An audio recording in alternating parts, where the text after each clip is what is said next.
बिस्मिल्लाहिर्रहमानिर्रहीम। अस्सलाम वालेकुम। तो जनाब हम पहुंच गए अपने लास्ट लेक्चर पर। मुतालिब पाकिस्तान चैप्टर नंबर 9 का ये लास्ट लेक्चर, ओवरऑल इस किताब का लास्ट लेक्चर तफसीली सवालात के करने जा रहे हैं। इसके बाद इंग्लिश मीडियम की बारी है और फिर इस्लामियात शुरू करने जा रहे हैं। न्यू बुक है इस्लामियात की और इसमें कुछ 22-23 एक्सरसाइजें हैं। तो मैं बजाय इकट्ठी कराने के एक एक वीडियो में सिर्फ एक एक एक्सरसाइज हम मुकम्मल करेंगे, साथ इसमें एक्स्ट्रा सवाल भी किए करेंगे इंशाल्लाह।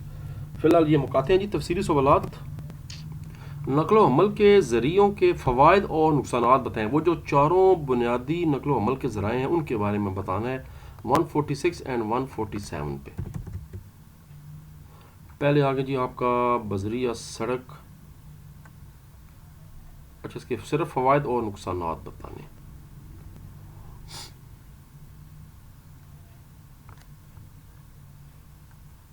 जी नकलो हमल के मुख्तलिफ तरीक़ों के फ़वाइद और नुकसानात। पेज नंबर आपको बता चुका हूँ 146 एंड 147।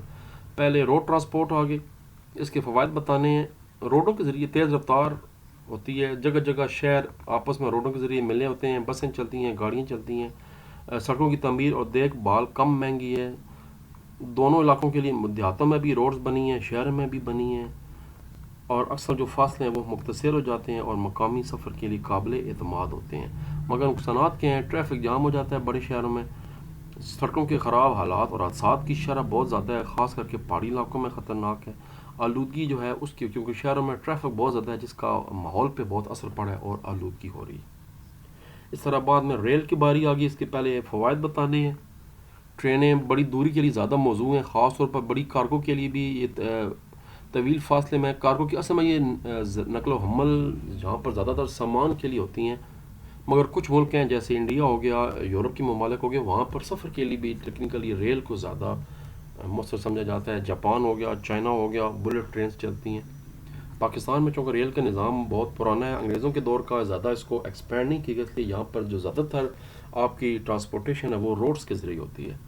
ये कम तवानाई इस्तेमाल करता है और असर कम डालता है माहौल पर। इस तरह रेल के बाद इसके नुकसानात बता दें। देखें लिखा हुआ है, पुराना इंतज़ामी ढांचा है, नाकस देखभाल, रेल का नेटवर्क बहुत थोड़ा है, सिर्फ बड़े शहरों को जोड़ है, देहातों को नज़रअंदाज किया जा रहा है। मुसाफिरों की खिदमात जो है ना वो बहुत, मुसाफिर ट्रेनें कम मकबूल हैं, लोग सफ़र ज़्यादा करना ट्रेन पर पसंद नहीं करते। हवाई सफ़र, हालांकि मैं बता रहा हूँ ट्रेन का सफ़र आज़ाद दर्जे बेहतर है, रोड्स के सफ़र से आरामदेह होता है, पुरसकून, शहरों से दूर दूर जाता है और आबो हवा भी शानदार होती है। सिर्फ यह है कि इंफ्रास्ट्रक्चर इसके लिए बनाना ज़रूरी है। फिर हवाई सफ़र आ गया, उसके आप बताएंगे नुकसानात फ़वाइद। फिर आबी ज़राए, यानी जो शिप्स चलती हैं, कराची ग्वादर के ज़रिए हमारी बंदरगाहों से जो नकल अमल होती है वो बताना है। स्लो होती है, इसमें रसाई में रुकावट होती है, मरम्मत और सरमाकारी बहुत चाहिए। तो यहाँ तक इसका जवाब एग्जैक्टली पूरे 2 पेज 146 और 147। तजारत में बंदरगाहों की फ़वाइद देखिए। खुशक बंदरगाहों की बात हो रही है, ड्राई पोर्ट्स, पेज 144 एंड 145। ये भी पूरा 2 पेज है, जिसको हमेशा मैं कहता हूँ फुल्लो फुल कुल्लू कुल मुल्लु मुल।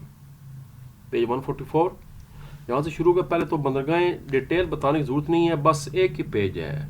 144 की सिर्फ एक लाइन बतानी है। खुश्क बंदरगाहों के बहुत से फ़वाइद हैं। अब फ़वाइद, ट्रैफिक में कमी, ये भी हम थोड़ी देर पहले शॉर्ट क्वेश्चन कर चुके हैं। बचत होती है, बेहतर नकलो हमल है, ये ज़राए का रसाई है।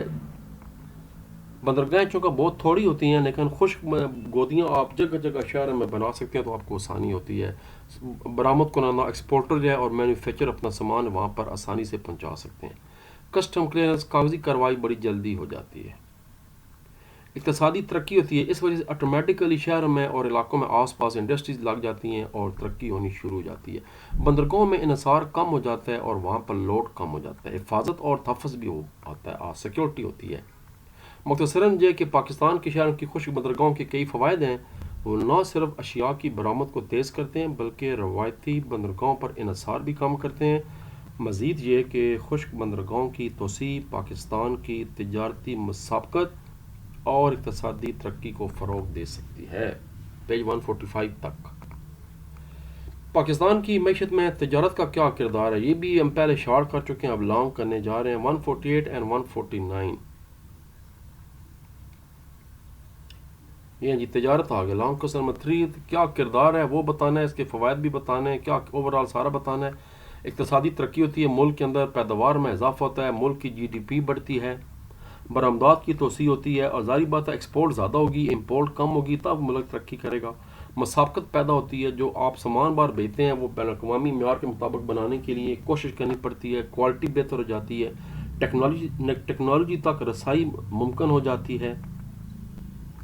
غیر ملکی کرنسی پاکستان زر مبادلہ آ جاتا ہے ملک کے اندر، اسٹیٹ بینک کے پاس پیسہ زیادہ ہو جاتا ہے، دیکھے ہوئے معاشی استحکام، زر مبادلہ کی منڈی، اس سے آپ کی کرنسی بھی مضبوط ہوتی ہے، جابس پیدا ہوتی ہیں، ملازمتوں کی تخلیق ہوتی ہے، خام مال کی دستیابی ہو جاتی ہے۔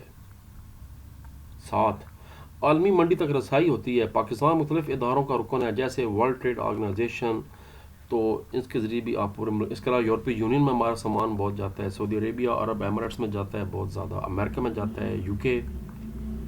صارفین کی بہبود انتخاب ہوتا ہے، مالی استحکام آ جاتا ہے ملک کے اندر۔ اس کے بعد آخر میں یہ خلاصہ بتانا ضروری ہے کہ اس کے کیا فائدے ہیں، یہ یہاں تک بتانا۔ چوتھا لانگ ہے جی بین الاقوامی سلوک مطلب تجارت میں پاکستان کی ریاستی راستوں، اب وہی بات ہے، پھر وہی شارٹ کوسچن آ گیا، جو ہمارے تجارتی راستے ہیں ان کے بارے میں بتانا ہے۔ خصوصاً وہ کہہ رہا ہے کہ گوادر اور کراچی کا خاص ذکر کریں اور ان جنرل بتا دیں، یہیں جہاں یہ سوال ختم ہو رہا ہے یہیں سے یہ دیکھیں تجارتی راستے کا سوال شروع ہو رہا ہے، لانگ کوسچن نمبر 4۔ اس میں پہلے وہی بتا دیں، اب یہ چونکہ لانگ ہے تو یہ سارا بتانا ہے، دونوں لائنیں پوری بتائیں۔ اس کے بعد سی پیک کا ذکر کریں، یہ تجارتی راستہ ہے۔ پھر گوادر پورٹ کا ذکر کریں، یہ بھی تجارتی راستہ ہے، اس کے چین پر کیا اثرات آئیں گے یہ بھی بتا دیں ساتھ، کیونکہ گوادر کی اہمیت پوچھی جا رہی ہے۔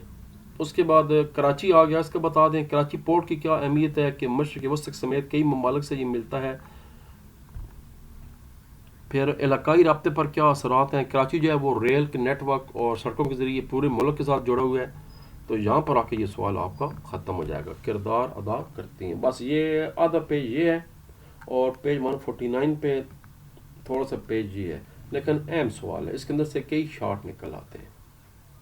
اور ہمارا اس سلیبس کا آخری سوال، پاکستان اپنی بین الاقوامی تجارت کو کیسے بڑھا سکتا ہے، یہ بھی شارٹ کوسچن تھا، 150 پیج، یہیں سے آگے شروع ہو رہا ہے جہاں یہ لانگ سوال ختم ہو رہا ہے۔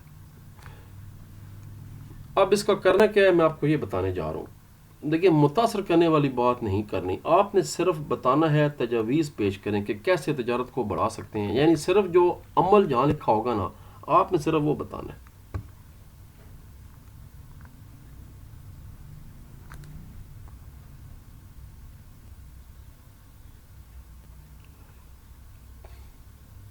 اب جناب یہاں سے شروع کر دیں، نقل و حمل کے اخراجات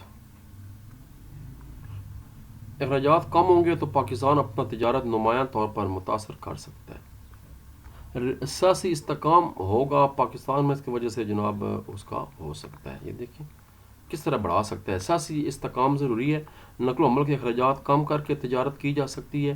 یہیں سے شروع کر دیں ڈائریکٹ، یہاں ایڈنگ دے دیں، سی پیک کے فوائد کو استعمال کیے جائے، یہ بھی پھر آپ بتا سکتے ہیں بات۔ دوسرا ایڈنگ دے دیں، نقل و حمل کے اخراجات کو کم کیے جائے۔ تیسرا، ریاست میں سیاسی عدم استحکام ہوگا تو پھر آپ کا کاروبار ہوگا۔ آئے دن ہڑتالیں، جلد سے جلوس، یہ چیزیں جو بین الاقوامی اور جو باہر کے ہوتے ہیں انویسٹرز، وہ پھر نہیں آتے آپ کے ملکوں میں۔ گوادر اور سی پیک کے ڈھانچے کو بہتر بنایا جائے، اس کو ریل اور سڑک کے ذریعے جوڑا جائے۔ سیکیورٹی کے مسائل کی رکھتی ہیں، ہمیں چاہیے کہ جو لوگ وہاں پر جابس کر رہے ہیں ان کی حفاظت کو اور سامان کو یقینی بنایا جائے۔ پھر مزید آگے چلتے ہیں، اب یہ وہ جو میں نے ہائی لائٹ کیے ہیں وہ دوبارہ بتاتے جائیں۔ تعلیمی اور پیشہ ورانہ تربیتی پروگراموں کے لیے سرمایہ کاری کی ضرورت پڑتی ہے، ہنرمند تیار کیے جائیں۔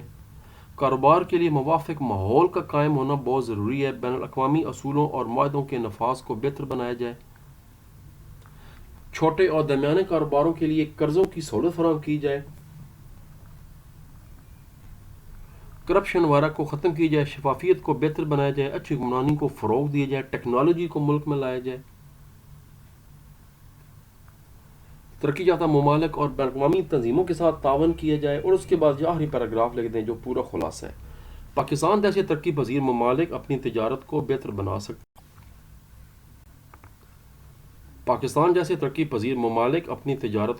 بنا سکتے ہیں اور ان اندرونی مشکلات سے نمٹنے کے لیے آہستہ آہستہ عالمی تجارت میں اپنا حصہ بڑھا سکتے ہیں، جس سے ملک کے اندر معاشی استحکام بھی آئے گا اور خوشحالی بھی آئے گی۔